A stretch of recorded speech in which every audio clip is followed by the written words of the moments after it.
Welcome students. In the previous video, we have seen one evidence which support the theory of evolution.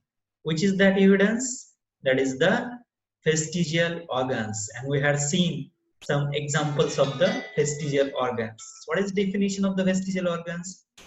Degenerated or underdeveloped, useless organs of the organisms are called as the vestigial organs. And the examples are appendix, wisdom teeth, ear muscles, coccyx, also called as a tailbone, plica semilunaris, also then mammary glands in the males, tonsils. Yes. So now we will move to the next point, that is the next evidence. So now observe this picture. What does this picture represent? Yes, you have studied it in the 9th standard and definitely you must know that this is the picture of the fossils. बरोबर आहे? या आधीच्या इयत्तेमध्ये तुम्ही याचा अभ्यास केलेला आहे की जीवाश्म म्हणजे काय आणि या चित्रामध्ये काय दिलेले आहेत? हे आहे एका प्राण्याचं जीवाश्म. या ठिकाणी एका प्राण्याचा जबडा आहे, बरोबर आहे, आणि त्याचं ते जीवाश्म आहे. And it is an fossil of the fish. हे माशाचं फॉसिल आहे, बरोबर आहे. आता जीवाश्म म्हणजे काय हे आपण पाहणारच आहोत. ठीक आहे. आता हे जे काही प्राणी असतात तर जीवाश्म आहेत त्याच्याविषयी आपल्याला माहिती पाहिजे आहे.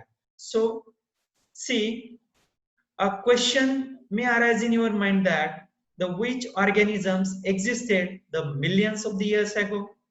म्हणजे कोट्यवधी वर्षापूर्वी या पृथ्वीवरती कोणत्या प्रकारचे जीव अस्तित्वात असतील and how can we tell this now? आणि हे आता सांगणं कसं शक्य आहे? So now we will learn this in the paleontological evidences and that is the जीवाश्म विज्ञानातील पुरावे.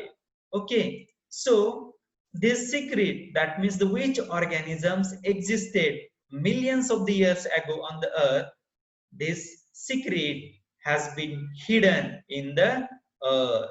So which organisms existed on the earth? Now this secret has been hidden in the earth. Large number of the organisms get buried due to the disasters like the flood, earthquake and the volcanoes etc. म्हणजे मोठ्या प्रमाणात जे काही प्राणी आहेत ते काय होतात, वेगवेगळ्या प्रकारचे जे काही आपत्ती आहेत लाईक म्हणजे महापूर असेल, भूकंप असेल किंवा ज्वालामुखीचा उद्रेक असेल, ठीक आहे, किंवा हिमालयामध्ये जे काही हिमनग ढासळत येत असतात, अशा अनेक प्रकारच्या आपत्ती आहेत. आणि या आपत्तीमुळे काय होतं, जे काही सजीव आहेत, वनस्पती असतील मग किंवा प्राणी असतील, ते जिवंत काय होतात, गाडले जातात, जमिनीखाली काढले जातात. So large number of the organisms get buried due to the disasters like the flood, earthquake, volcanoes etc.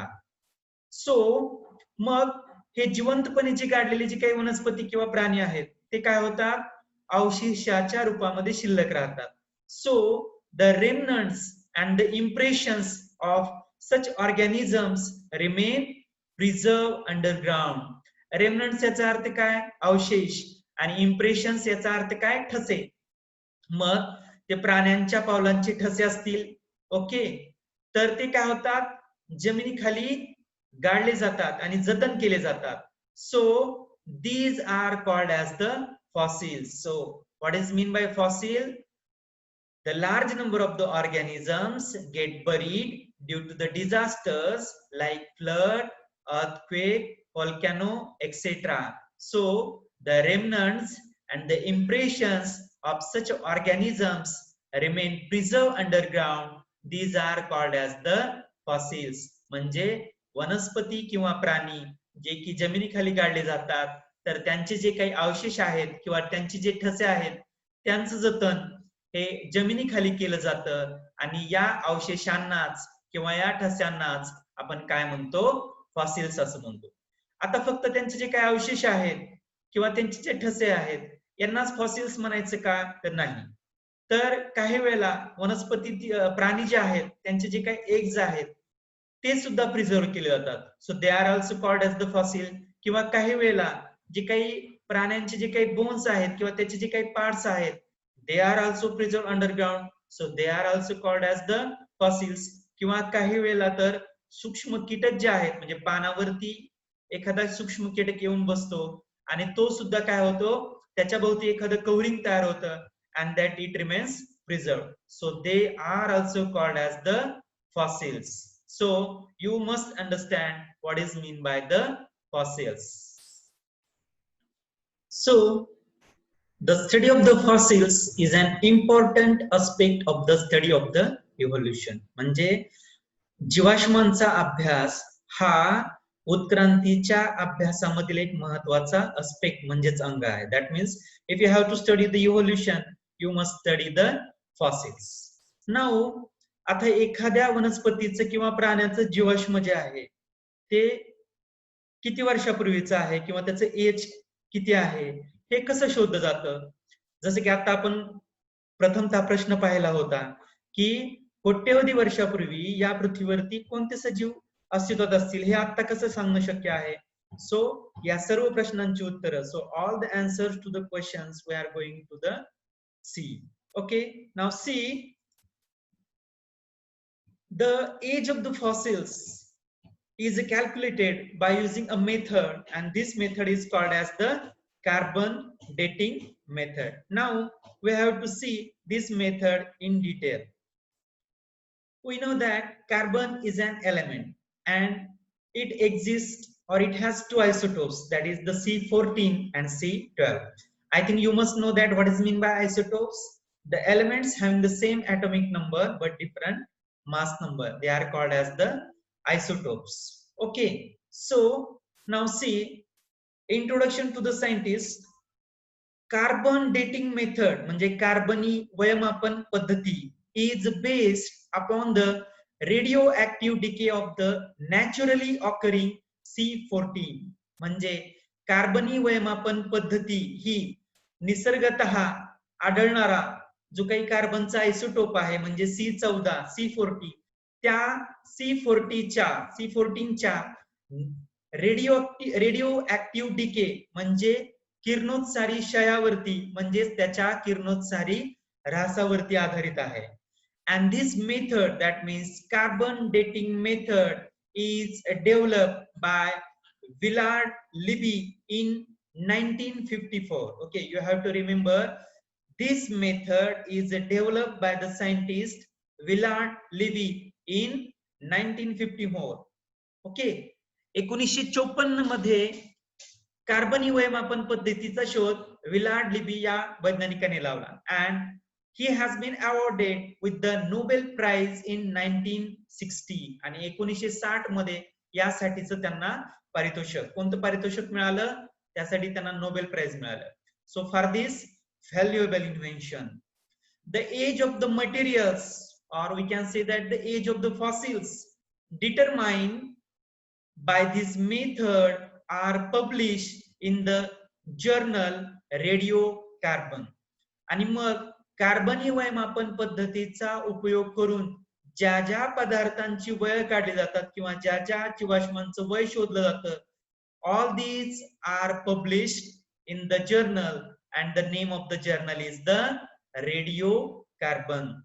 तर ज्या ज्या जीवाश्मांचं किंवा ज्या ज्या पदार्थांची वय ही या पद्धतीनं कार्बनी वयमापन पद्धतीचा उपयोग करून शोधली जातात, ती सर्व काय केली जातात, रेडिओ कार्बन नावाच्या जर्नल मध्ये पब्लिश केली जातात.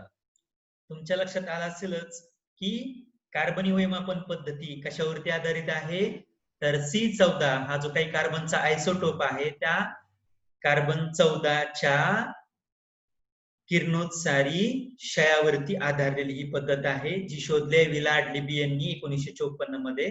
ठीक आहे, आणि या पद्धतीचा उपयोग करून ज्या ज्या पदार्थांचं वय काढलं जातं ते काय केलं जातं, रेडिओ कार्बन नावाच्या जर्नल मध्ये पब्लिश केलं जातं. मग ही कार्बनी वयमापन पद्धती म्हणजे नक्की काय आहे किंवा ही कशी काम करते. So what is actually the carbon dating method and how the age of the different materials is calculated. So now let us see carbon dating method. In exam there might be a short note can be asked, write a short note on the carbon dating method, कार्बनी वैमापन पद्धती. Okay, so carbon consumption of the animals and the plants stops after their death, and since then only the decaying process of the C14 occurs continuously. म्हणजे वनस्पती आणि प्राणी हे जोपर्यंत जिवंत आहेत तोपर्यंत ते काय करतात, वेगवेगळ्या स्वरूपामध्ये कार्बनचं कंझम्पशन करतात. म्हणजे ते जे काही अन्न ग्रहण करत असतील, ठीक आहे, सगळे कार्बनी पदार्थ आहेत. तर ते काय वनस्पती आहेत, उदाहरणार्थ प्रकाश संश्लेषणाची क्रिया करतात आणि प्रकाश संश्लेषणासाठी त्यांना कशाची आवश्यकता असते, कार्बन डायऑक्साईडची. So they consume the carbon in the form of the carbon dioxide. Okay, तर वनस्पती आणि प्राणी जोपर्यंत जिवंत आहेत तोपर्यंत ते काय करतात, वेगवेगळ्या स्वरूपामध्ये कार्बन ग्रहण करतात. अँड आफ्टर देअर डेथ, आणि मग त्यांच्या मृत्यूनंतर only the decaying process of the C14 occurs continuously or continuously. आणि मग ज्या वेळेस त्यांचा मृत्यू होतो, म्हणजे वनस्पती किंवा प्राणी जे आहेत त्यावेळेस त्यांचा मृत्यू होतो, तर त्यांच्या मृत्यूनंतर फक्त एकच प्रक्रिया त्यांच्या शरीरामध्ये कंटिन्युअसली चालू राहते, आणि ती कोणती आहे, कार्बन 14 हा जो काही कार्बनचा आयसोटोप आहे त्याच्या क्षयाची, त्याच्या ऱ्हासाची प्रक्रिया कंटिन्युअसली चालू राहते. In case of the dead bodies of the plants and animals, instead of the remaining constant, the ratio between the C14 and C12 changes continuously. म्हणजे एकदा काय एखादा प्राणी मृत झाला की काय होते, फक्त C14 जो आहे त्याचा काय होतो, क्षय होतो. Because C14 is a radio active. Okay, and C12 is a non radio active. बरोबर आहे. दोन्ही आयसोटोप जे असतात ते त्या प्राण्याच्या, मृत प्राण्याच्या किंवा वनस्पतीच्या शरीरामध्ये असतात. त्यापैकी फक्त C14 चा ऱ्हास होतो किंवा क्षय होतो, आणि C12 as it is non radio active त्याचा ऱ्हास होत नाही. म्हणून जे काही मृत प्राणी असेल किंवा त्या मृत वनस्पतीचं शरीर असेल तर त्याच्या शरीरामध्ये काय होतं, जो काही रेशो आहे C14 चा C12 शी असणारा जो रेशो आहे तो सतत काय होतो, बदलत राहतो. कारण C12 जे आहे त्याचं प्रमाण बदलत नाही, ते कॉन्स्टंट राहतं, आणि C14 जे आहे त्याचं प्रमाण मात्र काय होतं, घटत राहतं. सो त्यामुळे मृत प्राणी जे आहे किंवा मृत वनस्पती आहे त्याच्या शरीरामध्ये असणारा जे काही C14 चं C12 चं असणारा जे काही रेशो आहे, प्रमाण आहे, that will change continuously. Okay, so the time pass since the death of the plant or animal, म्हणजे वनस्पती किंवा प्राणी याच्या मृत्यूनंतरचा जो काही काळ आहे, म्हणजे तो मृत झाल्यानंतरचा काळ जो आहे तो जर काढायचा असेल तर तो कसा काढला जातो, it is calculated by measuring the radio activity of C14. तर तो जो काही मृत प्राणी किंवा वनस्पती आहे त्याच्या शरीरामध्ये असणारी C14 या मूलद्रव्याची जी काही सक्रियता आहे तर ती सक्रियता मोजली जाते. Okay, the radio activity of the C14 is measured, and also the ratio of the C14 to the C12 is measured. So by measuring the radioactivity of the C14 and by measuring the ratio of the C14 to the C12, the time pass since the death of the plant or animal can be calculated. म्हणजे एखादा वनस्पती किंवा प्राणी मृत झाल्यानंतरचा जो काही काळ आहे तो जर काढायचा असेल तर दोन गोष्टी ज्या आहेत त्या मेजर करणं आवश्यक आहे. पहिली गोष्ट कोणती आहे, त्या मृत प्राण्याच्या किंवा वनस्पतीच्या शरीरामध्ये असणारी कार्बन 14 या मूलद्रव्याची सक्रियता आणि त्याच्या शरीरामधील असणारं C14 च C12 बरोबर असणारं गुणोत्तर. That means the ratio of C14 to C12. So this method is called as the carbon dating method, आणि यालाच काय म्हणतात, कार्बनी वयमापन पद्धती. म्हणजे कार्बनी वयमापन पद्धतीचा उपयोग करून मृत वनस्पती किंवा प्राणी जो आहे त्याचं वय काढायचं असेल तर काय आवश्यक आहे, we have to measure the radioactivity of the C14 and the ratio of C14 to the C12. मग या कार्बन डेटिंग मेथडचा उपयोग काय. So let us see what is the use of the carbon dating method. Uses of carbon dating method. Carbon dating method is used in the paleontology and anthropology. म्हणजे पुरातन अवशेषशास्त्र आणि मानवी अवशेषशास्त्रामध्ये या कार्बन डेटिंग मेथडचा उपयोग केला जातो for determining the age of the human fossils. म्हणजे मानवी अवशेष जे आहेत त्या मानवी अवशेषांचा काल किंवा मानवी अवशेषाचं वय शोधण्यासाठी as well as for calculating the age of the manuscripts. Manuscript याचा अर्थ काय, हस्तलिखित जे आहेत, तर त्यांचं वय काढण्यासाठी कार्बन डेटिंग मेथडचा उपयोग केला जातो. So carbon dating method is use in the palaeontology and anthropology for determining the age of the human fossils and the manuscripts. Once the age of the fossils being determined by such a technique, आणि एकदा का या जीवाश्मांचं वय निश्चित केल्यानंतर शोधल्यानंतर it becomes easy to deduce the information about other erstwhile organisms. erstwhile organisms याचा अर्थ त्या काळी अस्तित्वात असणारे जे काही जीव आहेत तर ते शोधणं शक्य होतं. म्हणजे काय केलं जातं, कार्बन डेटिंग मेथड जे आहे त्या कार्बन डेटिंग मेथडच्या मदतीनं जीवाश्मांचं वय काढलं जातं आणि त्यांच्या वयानुसार त्यांना एका कोष्टकामध्ये बसवलं जातं आणि मग त्यांना एका कोष्टकामध्ये बसवल्यानंतर त्या काळी कोणत्या प्रकारचे सजीव अस्तित्वात असतील हे शोधणं सोपं जातं. So once the age of the fossils is determined by using the carbon dating method, it will become very easy to deduce the information about the other erstwhile organisms. Okay, now let us see this picture. So this picture represents the structure of the ground level and fossils. म्हणजे या ठिकाणी हे जे चित्र आहे ते काय दाखवतं, भूस्तराची रचना आणि त्या ठिकाणी असणारे जीवाश्म. आता जीवाश्मांचा अभ्यास करायचा म्हणजे तो कसा करतात वैज्ञानिक. ओके, तर in order to study the fossils the land is to be excavated. Excavation याचा अर्थ काय, उत्खनन. जीवाश्मांचा अभ्यास करण्यासाठी उत्खनन करणं आवश्यक असतं, ठीक आहे. आणि मग उत्खनन केल्यानंतर जमिनीच्या वेगवेगळ्या थरामध्ये काय होतात, वेगवेगळी जीवाश्म सापडतात. So when the scientist have done the excavation of the land, they found that in the deepest layer of the earth the fossils of the invertebrates are the found. म्हणजे जमिनीच्या सगळ्यात खालच्या थरामध्ये कुणाची जीवाश्म सापडतात, अपृष्ठवंशीय प्राण्यांची जीवाश्म सापडतात. आणि अपृष्ठवंशीय प्राण्यांची जी जीवाश्म आहेत ही सगळ्यात खालच्या थरामध्ये सापडतात. त्यांच्या वरच्या थरामध्ये काय होतात, रेप्टाइल्स, अँफिबिया आणि पायसेस जे आहेत म्हणजे सरीसृप असतील, उभयचर प्राणी असतील किंवा मत्स्यवर्गीय प्राणी असतील त्यांची जीवाश्म सापडतात.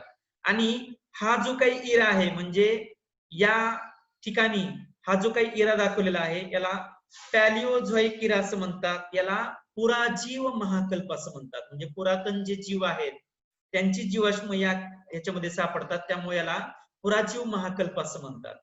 In the above layer the fossils of the reptiles are found. Okay, म्हणजे त्याच्या वरच्या थरामध्ये रेप्टाइल्स जे आहेत त्यांची फॉसिल्स सापडतात. and in the topmost layer of the earth the fossils of the aves are found, and that means the fossils of the birds and mammals are found. म्हणजे जे काही सस्तन प्राणी आहेत, ओके, आणि पक्षी आहेत त्यांची जीवाश्म जे आहेत ते पृथ्वीच्या सगळ्यात वरच्या थरामध्ये सापडतात.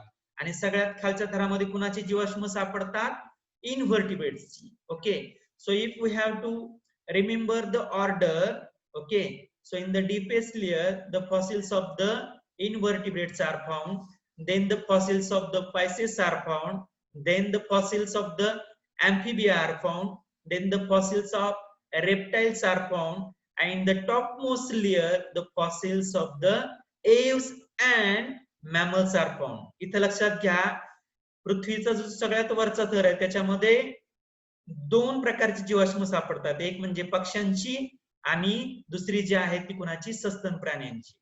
आता याच्यावरून काय लक्षात येतं की ज्या प्रकारचे सजीव सर्वात आधी या पृथ्वीवरती अस्तित्वात आले असतील ते काय झाले असतील, सर्वात आधी गाडले गेले असतील. बरोबर आहे. म्हणजे अपृष्ठवंशीय प्राणी या पृथ्वीवरती सर्वात आधी अस्तित्वात आले असतील, बरोबर आहे, ज्या अर्थी त्यांचे जीवाश्म सगळ्यात डीपेस्ट लेअर मध्ये सापडतात, या अर्थी ते सगळ्यात आधी अस्तित्वात आले असतील. So this was the order. So this figure indicates that this was the order by which the organisms came on to the earth. Okay, म्हणजे याच्यावरून काय लक्षात येतं, याच क्रमाने जे सजीव आहेत ते पृथ्वीवरती उदयास आले असतील. ओके, आणि मग या ठिकाणी हा जो इरा आहे तो कोणता आहे, पॅलिओझोइक इरा, याला पुराजीवकल्प असं म्हणतात. या ठिकाणी हा जो इरा आहे याला मेसोझोइक इरा असं म्हणतात, म्हणजे मध्यजीवकल्प असं म्हणतात. आणि या ठिकाणी सगळ्यात वरचा थरातला जो काही आहे जीवाश्मांचा इरा त्याला सिनोझोइक इरा असं म्हणतात, म्हणजे त्याला नूतन जीव महाकल्प असं म्हणतात. So from this we can make a conclusion that the vertebrates have been slowly originated from the invertebrates. याचा अर्थ असा की जे काही पृष्ठवंशीय प्राणी आहेत तर त्या पृष्ठवंशीय प्राणी जे आहेत त्यांचा उद्भव हा कुणापासून झाला असेल, अपृष्ठवंशीय प्राण्यांपासून. म्हणजे अपृष्ठवंशीय प्राण्यांपासून पृष्ठवंशीय प्राणी उद्भवले असतील. So this evidence, that is the paleontological evidence, also support the theory of the evolution. Okay, so the next evidence that we'll see in the next video. So students, thank you all of you.